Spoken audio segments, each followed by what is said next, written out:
Combien d'entre nous se sont réveillés au milieu de la nuit, l'esprit assailli par des pensées qui ne viennent pas de Dieu, ces voix qui accusent, qui troublent, qui volent notre paix.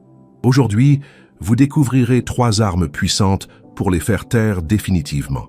Combien d'entre nous se sont réveillés au milieu de la nuit, l'esprit assailli par des pensées qui ne viennent pas de Dieu, ces voix qui accusent, qui troublent, qui volent notre paix. Aujourd'hui, vous découvrirez 3 armes puissantes pour les faire taire définitivement. Mes bien-aimés, permettez-moi de vous parler aujourd'hui d'un combat que peu osent nommer, mais que tous nous menons en silence. Un combat qui se déroule non pas sur les champs de bataille visibles, mais dans l'espace sacré de notre esprit.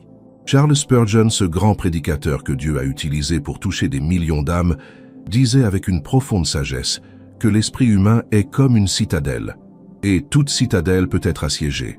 Vous savez de quoi je parle, n'est-ce pas?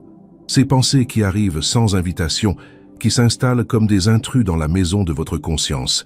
Elles viennent parfois au moment le plus inattendu. Vous êtes en prière, et soudain, une vague de doute vous submerge. Vous lisez la parole de Dieu, et voilà qu'une voix intérieure commence à murmurer des accusations contre votre valeur, contre votre foi, contre les promesses mêmes que Dieu vous a faites. Peut-être êtes-vous assis dans le silence de votre chambre, cherchant à trouver la paix, et ces pensées surgissent comme des flèches enflammées. Des souvenirs de fautes passées, des images que vous ne voulez pas voir, des paroles que vous n'avez jamais prononcées, mais qui résonnent dans votre tête comme si elles étaient réelles. Spurgeon lui-même confessait avoir lutté contre de telles attaques, et c'est dans sa vulnérabilité qu'il a découvert la puissance des armes spirituelles que Dieu met à notre disposition.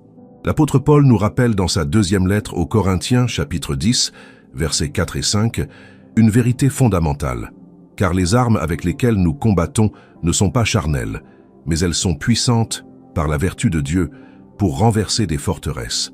Nous renversons les raisonnements et toute hauteur qui s'élève contre la connaissance de Dieu et nous amenons toute pensée captive à l'obéissance de Christ. Remarquez ces mots puissants. Amenez toute pensée captive, pas seulement quelques pensées, pas uniquement les bonnes pensées, toutes les pensées. Cela signifie que vous n'êtes pas destiné à être l'esclave de votre propre esprit. Vous n'êtes pas condamné à subir l'assaut constant de ces voix intrusives qui cherchent à vous voler votre joie, votre paix, votre assurance en Christ. Mais comment fait-on cela? Comment un simple être humain, fragile et limité, peut-il prendre autorité sur ces pensées qui semblent si puissantes, si envahissantes? C'est précisément ce que nous allons découvrir ensemble aujourd'hui. Et je vous le dis avec toute la conviction de mon cœur, ce n'est pas une théorie abstraite que je viens vous présenter. Ce sont des armes spirituelles qui ont fait leur preuve à travers les siècles dans la vie de saints qui ont marché avant nous. Spurgeon parlait souvent de la réalité de la guerre spirituelle. Il disait que le chrétien qui ne reconnaît pas qu'il est en guerre est un chrétien qui a déjà perdu plusieurs batailles sans même s'en rendre compte. L'ennemi de nos âmes, ce menteur dès le commencement, ne dort jamais. Il cherche constamment à infiltrer notre esprit avec ses mensonges, ses accusations, ses distractions. Mais écoutez bien cette vérité libératrice. Si Dieu vous a donné des armes, c'est parce qu'il sait que vous pouvez gagner ce combat. Il ne vous enverrait jamais à la bataille sans vous équiper pour la victoire. Dans Éphésiens chapitre 6, Paul décrit toute l'armure du croyant. Mais aujourd'hui, nous allons nous concentrer sur 3 armes spécifiques, 3 instruments puissants que Dieu a placés entre vos mains pour faire cesser définitivement ces pensées intrusives. Ces armes ne sont pas compliquées. Elles ne requièrent pas des années d'études théologiques. Elles ne sont pas réservées aux pasteurs, aux prédicateurs ou aux saints d'exception. Non, mes bien-aimés, ces armes sont à la portée de chaque enfant de Dieu qui désire vivre dans la liberté que Christ a acquise pour nous à la croix. Comme Spurgeon le rappelait constamment, Dieu n'a jamais créé une élite spirituelle. Il a créé une famille, et chaque membre de cette famille a accès aux mêmes ressources célestes. Imaginez un instant votre vie libérée de ces pensées qui vous tourmentent. Imaginez pouvoir fermer les yeux la nuit sans que votre esprit ne devienne un théâtre de reproches et d'accusations. Imaginez pouvoir vous tenir devant Dieu dans la prière sans que votre concentration ne soit constamment détournée par des distractions. Cette liberté n'est pas un rêve impossible. Elle est la promesse de Dieu pour vous aujourd'hui. Avant de découvrir ces 3 armes puissantes, je veux que vous compreniez quelque chose d'essentiel. Les pensées intrusives ne sont pas un signe de faiblesse spirituelle. Elles ne signifient pas que vous n'avez pas assez de foi ou que Dieu est loin de vous. Même les plus grands hommes et femmes de foi ont dû affronter ce combat. Ce qui fait la différence, c'est la manière dont nous répondons à ces attaques. Si cette parole touche votre cœur aujourd'hui, n'hésitez pas à vous abonner à cette chaîne. Nous sommes une communauté de croyants qui marchons ensemble vers une vie spirituelle plus profonde et authentique. Et permettez-moi de vous partager quelque chose qui pourrait transformer votre marche quotidienne avec Dieu. Nous avons préparé un guide pratique intitulé « 21 jours pour restaurer votre intimité avec Dieu ». Vous le trouverez dans le lien du premier commentaire épinglé. C'est un compagnon précieux pour ceux qui désirent aller plus loin dans leur relation avec le Seigneur. Alors préparons nos cœurs ensemble. Ouvrons nos esprits à ce que le Saint-Esprit veut nous révéler. Car les armes que nous allons découvrir ne sont pas de simples techniques ou méthodes. Ce sont des vérités ancrées dans la parole éternelle de Dieu et elles ont le pouvoir de transformer complètement votre vie intérieure. La première arme spirituelle que Dieu met à votre disposition est la parole de Dieu elle-même. Et je ne parle pas simplement de lire la Bible comme on lirait un journal. Je parle de manier l'épée de l'esprit avec précision, avec autorité, avec la conviction que chaque mot qui sort de la bouche de Dieu possède un pouvoir créateur et destructeur. Destructeur des forteresses de l'ennemi, créateur de paix dans votre esprit. Regardez comment Jésus lui-même a utilisé cette arme dans le désert. Matthieu chapitre 4 nous raconte cette scène extraordinaire. Le Fils de Dieu, affamé après 40 jours de jeûne, fait face au tentateur. Et que fait-il? Il ne discute pas. Il ne philosophe pas. Il ne cherche pas à raisonner avec le diable. Non. À chaque attaque, à chaque pensée intrusive que Satan tente d'implanter, Jésus répond avec une précision chirurgicale. Il est écrit. Comprenez-vous la puissance de ces deux mots? Il est écrit. C'est la déclaration d'une vérité immuable face au mensonge. C'est l'affirmation de ce que Dieu dit contre ce que l'ennemi murmure. Quand une pensée d'accusation vient frapper à la porte de votre conscience, vous n'avez pas à lui ouvrir. Vous n'avez pas à l'inviter à s'asseoir pour une conversation. Vous brandissez l'épée. Il est écrit. Mais voici ce que beaucoup ne comprennent pas. Pour utiliser cette arme efficacement, vous devez la connaître. Un soldat qui ne s'est jamais entraîné avec son épée sera vaincu au premier combat. De la même manière, si vous ne connaissez pas la parole de Dieu, si vous n'avez pas caché ces vérités dans votre cœur, comment pourrez-vous la brandir au moment de l'attaque? Le psalmiste David l'avait compris. Dans le psaume 119, verset 11, il déclare une vérité fondamentale. « Je serre ta parole dans mon cœur, afin de ne pas pécher contre toi. » Remarquez qu'il ne dit pas « je lis ta parole ». Il dit « je la serre dans mon cœur ». C'est une image de quelqu'un qui tient quelque chose de précieux tout contre lui, qui le protège, qui refuse de le lâcher. Quand une pensée intrusive surgit, ce n'est pas le moment de chercher votre Bible et de feuilleter des pages en espérant tomber sur le bon verset. Non, c'est dans l'instant, dans la seconde même où l'attaque se produit, que vous devez avoir cette parole déjà présente, déjà vivante en vous. Elle jaillit alors comme une source, comme une arme que votre main connaît si bien qu'elle la saisit par réflexe. Laissez-moi vous donner des exemples concrets. Une pensée d'indignité vous assaille. Vous ne méritez pas l'amour de Dieu. Vous avez trop péché. Vous êtes allé trop loin. Cette voix résonne encore et encore. Que faites-vous? Vous proclamez la vérité. Romains chapitre 8, verset 1. Il n'y a donc maintenant aucune condamnation pour ceux qui sont en Jésus-Christ. Vous ne discutez pas avec la pensée. Vous la remplacez par la vérité. Une pensée de peur vous envahit. Et si tout s'effondrait? Et si vous perdiez tout? Et si Dieu vous abandonnait? Ces questions tournent dans votre tête comme un tourbillon. Mais vous connaissez l'arme. Vous déclarez Hébreux chapitre 13, verset 5. « Je ne te délaisserai point, et je ne t'abandonnerai point. » La peur n'a pas d'autre choix que de reculer devant la vérité proclamée. Des pensées de découragement vous submergent. Vous n'y arriverez jamais.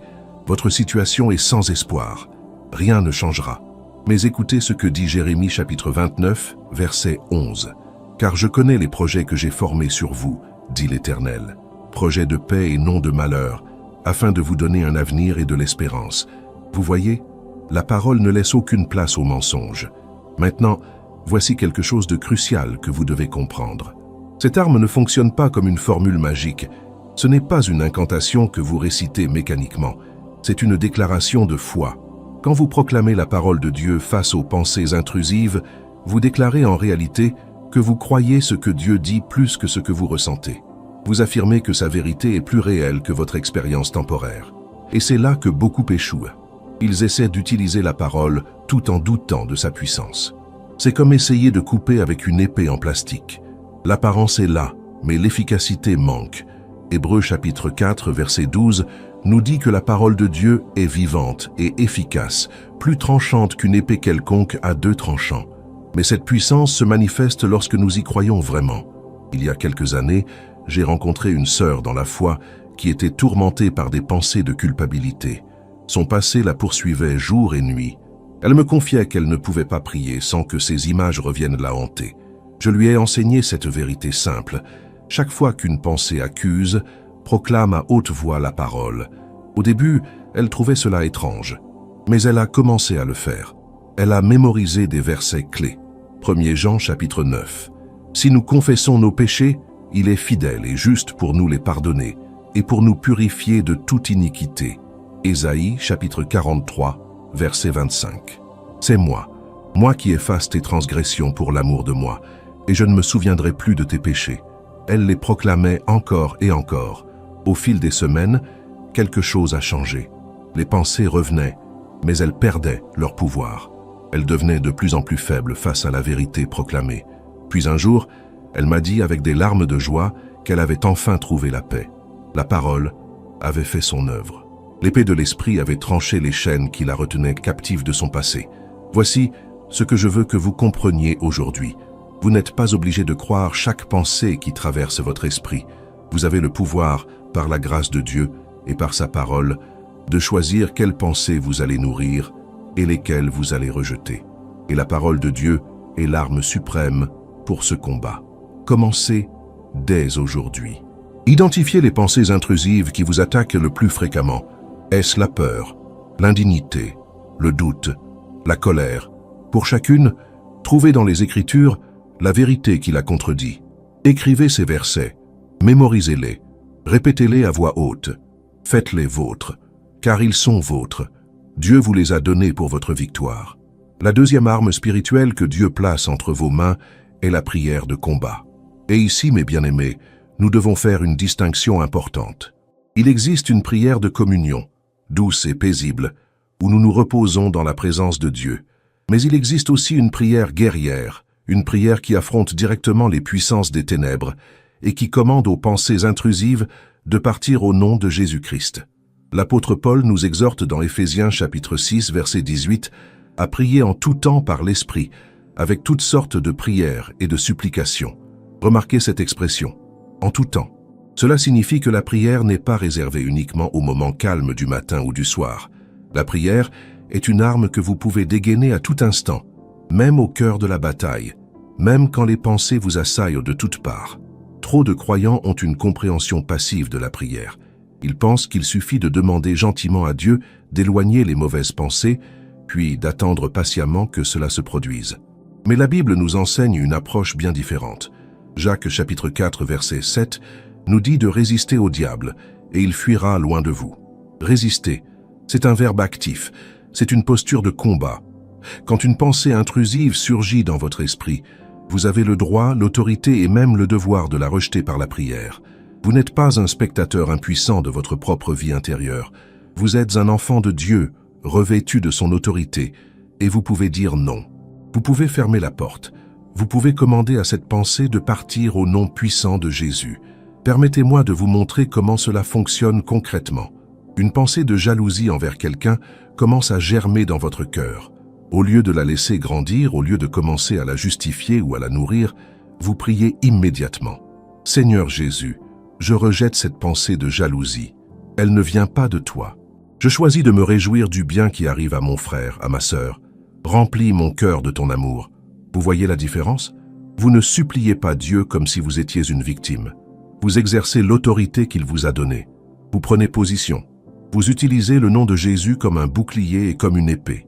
Car il n'y a aucun autre nom sous le ciel qui ait été donné parmi les hommes, par lequel nous devions être sauvés, nous dit Actes chapitre 4, verset 12. Le nom de Jésus n'est pas une formule magique, mais c'est le nom devant lequel tout genou fléchit dans les cieux, sur la terre et sous la terre, selon Philippiens chapitre 2, verset 10. Quand vous priez au nom de Jésus, vous n'invoquez pas simplement un mot. Vous invoquez toute l'autorité du Fils de Dieu, sa victoire à la croix, sa résurrection, son règne éternel. Laissez-moi vous raconter l'histoire d'un frère qui a découvert cette puissance. Il était constamment assailli par des pensées de vengeance envers quelqu'un qui lui avait fait beaucoup de mal. Ces pensées le consumaient. Elles occupaient son esprit du matin au soir. Il imaginait des scénarios de confrontation, des paroles blessantes qu'il pourrait dire. Cela devenait une obsession. Un jour, il a appris cette vérité sur la prière de combat. Il a commencé à faire quelque chose de radical. Chaque fois que ses pensées surgissaient, il s'arrêtait, peu importe où il était, et il priait à haute voix si possible, ou intérieurement si nécessaire. Seigneur Jésus, je prends autorité sur ces pensées de vengeance au nom puissant de Jésus-Christ. Je les rejette. Je choisis le pardon. Remplis mon cœur de ta paix. Les premiers jours, il devait prier cela des dizaines de fois. Les pensées revenaient sans cesse, comme des vagues qui frappent un rocher. Mais il tenait bon. Il priait encore et encore. Et progressivement, quelque chose a commencé à se produire. Les pensées perdaient de leur intensité. Elles devenaient moins fréquentes. Leur emprise sur lui se relâchait. Après quelques semaines de ce combat acharné dans la prière, il a réalisé qu'un jour entier s'était écoulé sans qu'une seule pensée de vengeance ne lui traverse l'esprit. Il était libre. La prière de combat avait brisé les chaînes. Il avait repris le contrôle de sa vie intérieure par la puissance du nom de Jésus. Mais voici une vérité que vous devez saisir. La prière de combat n'est pas un combat contre vous-même. Ce n'est pas une lutte intérieure où vous essayez de vous contrôler par votre propre force. C'est un combat où vous reconnaissez votre faiblesse et où vous invoquez la force de Dieu. Zacharie chapitre 4, verset 6 nous le rappelle. Ce n'est ni par la puissance ni par la force, mais c'est par mon esprit, dit l'Éternel des armées. Vous priez en reconnaissant que sans Christ, vous ne pouvez rien faire, mais avec lui, par lui, en lui, vous pouvez tout. Philippiens chapitre 4, verset 13, déclare cette promesse merveilleuse. Je puis tout par celui qui me fortifie. Tout, y compris maîtriser vos pensées, y compris résister aux attaques de l'ennemi, y compris vivre dans la liberté que Christ a acquise pour vous. Il est important aussi de comprendre que la prière de combat inclut la louange. Oui, la louange est une arme puissante contre les pensées intrusives. Quand vous commencez à adorer Dieu, quand vous élevez votre voix pour magnifier son nom, quelque chose se produit dans le monde spirituel. L'atmosphère change, les ténèbres reculent, la présence de Dieu se manifeste. Le roi Josaphat l'avait compris. Dans 2 Chroniques chapitre 20, face à une armée ennemie écrasante, il a placé les chantres en avant de l'armée. Il louait Dieu tandis qu'il marchait au combat. Et que s'est-il passé? L'Éternel plaça une embuscade contre les ennemis et ils furent battus. La louange avait précédé la victoire. De la même manière, quand votre esprit est envahi par des pensées sombres, commencez à louer Dieu, déclarer sa bonté, proclamer sa fidélité, chanter ses louanges. Vous verrez ces pensées perdre leur pouvoir, car elles ne peuvent pas coexister avec la présence de Dieu que votre louange invite.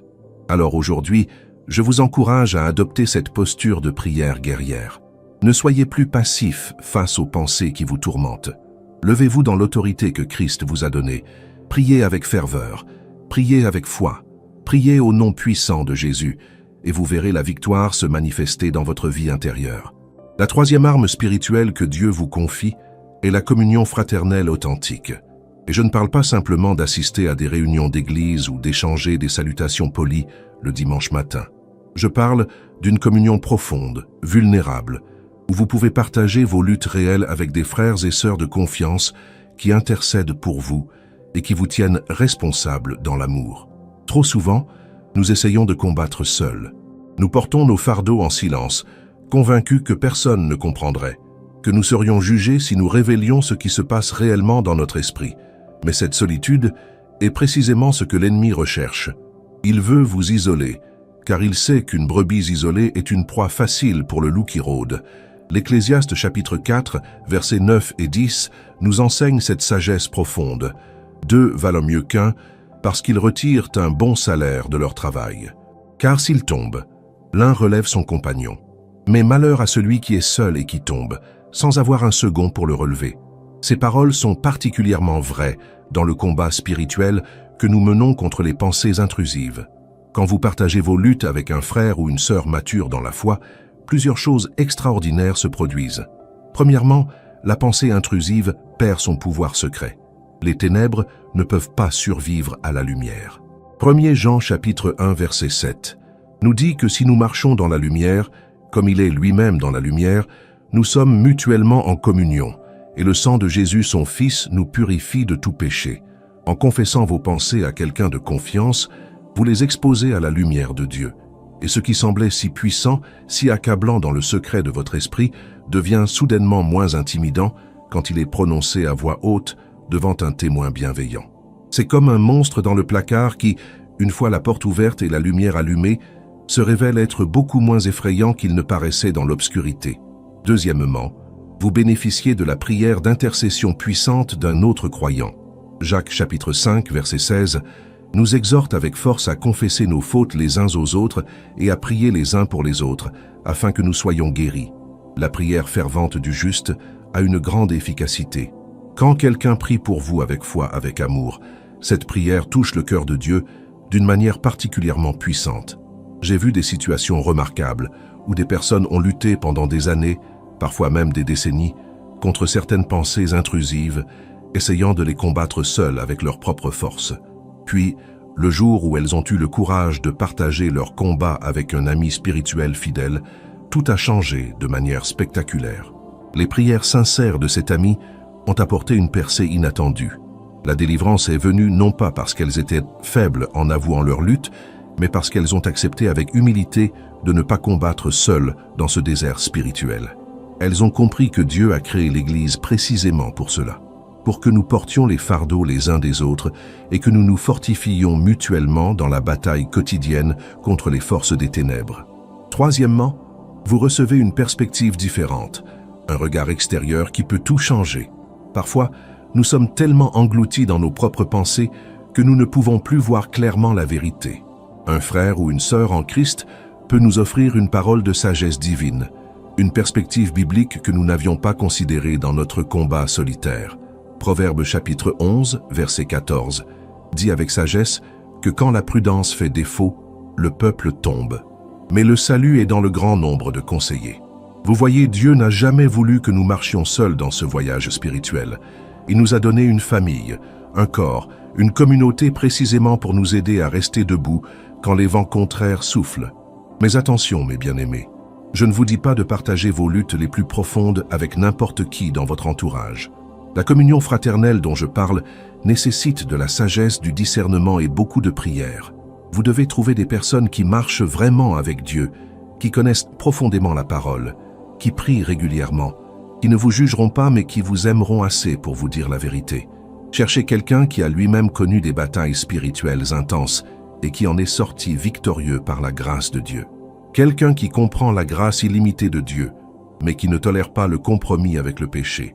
Quelqu'un qui peut pleurer avec vous dans vos moments de faiblesse, mais qui peut aussi vous encourager fermement à vous lever et à continuer le combat avec courage. Galates chapitre 6, verset 2, nous dit clairement de porter les fardeaux les uns des autres et accomplissez ainsi la loi de Christ. C'est la loi de l'amour en action. C'est l'expression concrète du commandement de Jésus de nous aimer les uns les autres comme il nous a aimés. Et cet amour se manifeste particulièrement quand nous aidons quelqu'un à porter un fardeau qu'il ne peut pas porter seul. Laissez-moi vous raconter l'histoire touchante d'une sœur qui était profondément tourmentée par des pensées de désespoir accablantes. Elle traversait une période extrêmement difficile de sa vie et chaque jour, des pensées sombres l'envahissaient, lui disant que la situation ne s'améliorerait jamais, que Dieu l'avait complètement abandonnée, qu'elle devrait tout abandonner et cesser de lutter. Ces pensées étaient si fortes, si convaincantes, si persistantes, qu'elle commençait réellement à y croire de tout son cœur. Pendant des mois interminables, elle a gardé cela pour elle-même, enfermée dans sa prison mentale. Elle souriait à l'église chaque dimanche. Elle chantait les cantiques avec les autres. Mais intérieurement, sans que personne ne s'en aperçoive, elle était en train de sombrer dans un abîme profond. Puis un dimanche, après le culte, alors qu'elle discutait avec une sœur plus âgée dans la foi, elle s'est effondrée en larmes sans pouvoir se retenir davantage. Tous les murs qu'elle avait construits se sont écroulés d'un coup. Elle a tout déversé devant cette femme de Dieu. Ses peurs les plus profondes, ses doutes concernant la bonté de Dieu, ses pensées sombres qui la hantaient nuit et jour. Cette sœur plus âgée ne l'a pas jugée avec sévérité, Elle ne lui a pas dit de simplement avoir plus de foi, comme si c'était une formule magique. Au contraire, elle l'a prise dans ses bras avec tendresse et a prié pour elle avec une autorité spirituelle et une compassion qui venait clairement du Saint-Esprit lui-même. Puis elle lui a proposé quelque chose de simple mais puissant. Se rencontrer chaque semaine pour prier ensemble et étudier la parole de Dieu côte à côte. Au cours des semaines suivantes, quelque chose de remarquable et même miraculeux s'est produit dans la vie de cette sœur tourmentée. Les pensées de désespoir revenaient encore parfois comme des vagues qui frappaient le rivage, mais maintenant, elle n'était plus seule face à l'océan. Elle pouvait envoyer un message à son ami spirituel qui priait immédiatement pour elle avec ferveur. Elles mémorisaient ensemble des passages bibliques puissants. Elles partageaient leurs victoires quotidiennes et leurs défaites temporaires sans jugement. Et progressivement, semaine après semaine, la lumière de Christ a chassé les ténèbres qui l'oppressaient depuis si longtemps. Aujourd'hui, plusieurs années plus tard, cette sœur est elle-même devenue une source d'encouragement et d'espoir pour d'autres femmes qui traversent des batailles similaires contre les pensées intrusives. Elle comprend maintenant de tout son cœur que Dieu ne nous a jamais destinés à combattre seuls dans ce monde difficile. Nous sommes un corps vivant et chaque membre a besoin des autres membres pour fonctionner pleinement selon le plan divin. Voici ce que je veux que vous compreniez profondément aujourd'hui. Si vous êtes en train de combattre seul contre des pensées intrusives qui vous tourmentent jour après jour, je vous supplie de tout mon cœur de briser le silence qui vous emprisonne. Trouvez quelqu'un de confiance dans votre église locale, dans votre groupe de prière, dans votre famille spirituelle élargie. Partagez votre combat réel. Demandez de l'aide avec humilité. Ce n'est absolument pas un signe de faiblesse spirituelle. Bien au contraire, c'est un signe de sagesse et de maturité. C'est reconnaître que Dieu nous a créés pour vivre en communauté, pas dans l'isolement spirituel. L'ennemi veut vous faire croire que personne ne comprendrait votre situation unique, que vous seriez rejeté si vous révéliez ce qui se passe réellement en vous. Mais c'est un mensonge vicieux, destiné à vous garder prisonnier. Dans le vrai corps de Christ, il y a de la grâce abondante, de la compassion sincère et de la force surnaturelle pour ceux qui ont le courage d'être authentiques et vulnérables. Romains chapitre 12, verset 15, nous exhorte clairement à nous réjouir avec ceux qui se réjouissent et à pleurer avec ceux qui pleurent. Et voici une vérité puissante que beaucoup ignorent. Quand vous aidez quelqu'un d'autre dans son combat spirituel, vous renforcez également votre propre victoire de manière significative. Quand vous priez avec ferveur pour un frère ou une sœur qui lutte contre des pensées intrusives accablantes, vous déclarez par cette prière que vous croyez fermement en la puissance illimitée de Dieu pour délivrer ses enfants. Et cette foi active renforce votre propre résolution dans votre propre combat. C'est un cercle vertueux où tout le monde grandit ensemble. C'est ainsi que Dieu a conçu son Église pour qu'elle fonctionne, non pas comme une collection d'individus isolés qui se battent chacun dans leur coin, mais comme une armée unie qui marche ensemble vers la victoire finale que Christ a déjà remportée à la croix. Mes bien-aimés, merci du fond du cœur d'avoir suivi cet enseignement jusqu'au bout. Votre engagement à grandir spirituellement est une véritable source d'inspiration. Vous avez reçu aujourd'hui 3 armes spirituelles puissantes pour faire cesser les pensées intrusives: la parole de Dieu, la prière de combat et la communion fraternelle authentique. Utilisez-les avec foi et persévérance. Si ce message a touché votre cœur, abonnez-vous à cette chaîne pour recevoir régulièrement des enseignements qui fortifieront votre marche avec Christ. Notre guide, 21 jours pour restaurer votre intimité avec Dieu, est disponible dans le lien du premier commentaire fixé. N'oubliez pas de liker cette vidéo et de partager en commentaire comment ces armes transforment concrètement votre vie spirituelle. D'autres vidéos enrichissantes vous attendent sur votre écran pour continuer ensemble ce merveilleux voyage de foi. Marchez désormais dans la liberté et la victoire que Christ a acquise pour vous. Que Dieu vous bénisse abondamment.